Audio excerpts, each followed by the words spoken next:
go through. So we're still busy with Unit 3, overview of cost planning, and everything here still stays the same. So as you go through Chapter 5 of Maritz and Sigley, the Green Book, I'm just going to scan through these. You can just go through the theory. Please read it through while go through the whole book once you go through the slides. Okay, so the main thing about rate build-ups for the contractor is, firstly, you have your material, then your labor, your costs, and then you have your plant that you add to that, and then you add time, a cost of time to those items, then you add a percentage for downtime or anything like that to get to your profit or your rate. And also on the percentage that a contractor might add is a profit margin. So basically you take your cost of all your labor, plant, and your time costs, and then you add a percentage to that to calculate your rate. Okay, so this is more or less a theory. I'm not going to test you guys on this too much in this subject. We might look at it a little bit later on, but at this stage you'll probably get your rate from historical data, and if you do not have rates, you can get quotes from from suppliers and so on, and then do the rate build-up as highlighted here in this slide to get to a relative rate. So you can use your discretion on that. I'll just basically look at whether you've applied all of the thinking method or rationale behind actually calculating your rate. Okay, so that's with regard to that item. Then cost per unit method. I'm just going to run through this. You've got your square meter method. Most of you should be able to get the idea from the theory bit on this. Okay, because the example that I've posted a video on actually contains most of the explanation of how to actually use or calculate the single price method. So this is a bit of a recap for most of you. You've got your unit method, you've got your square meter rate method, and you've got your cube method, and then you apply your experience whenever you do your calculations. Okay, so unit method, I'm just going to run through this, is basically where you have a certain amount of units, your historical data you use to calculate a unit rate, and the example that I've used in the slides was just a hospital where you've got a historical cost of 80,000, you've got your units, you had 8 beds in this unit, you just get your rate per bed and you apply that to your new building. Okay, then you can go through your advantages by yourself. It's all theory. Disadvantages, same thing as that.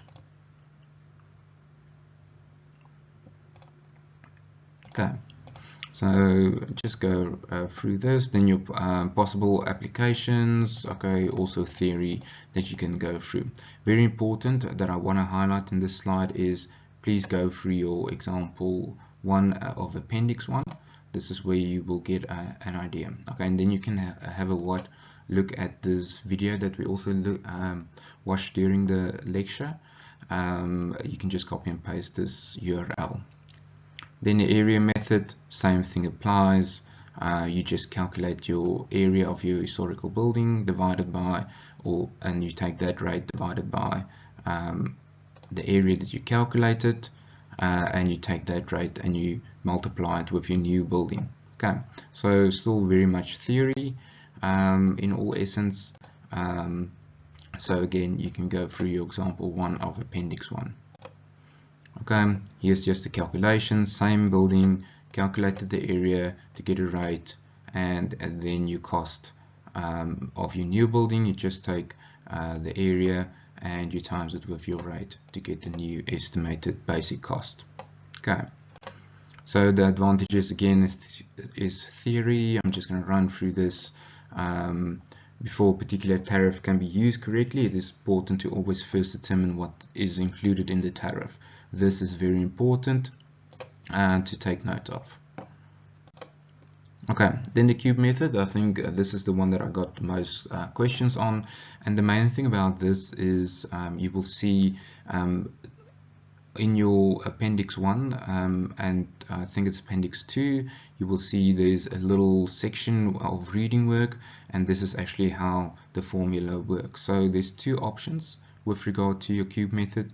You've got your if you've got a flat roof, for your height of your building, you basically take the top of your foundation up to 600 millimeters above your roof, and that is your height that you times with your square meter rate or square meter area of your building to get the cube or volume of your building.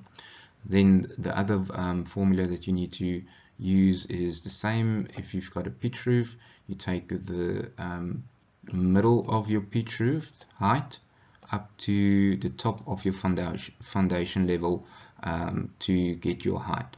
The main thing why this formula is implemented is to get to a point where you can actually compare apples with apples, and obviously to take it slightly up in your roof is just to include the roof construction in your calculation. It's just the allowance that is built into the calculation of your volume of your building. Okay, so here's all the theory, you can go through that. Here's the formulas explained, and then you can look at the reading work.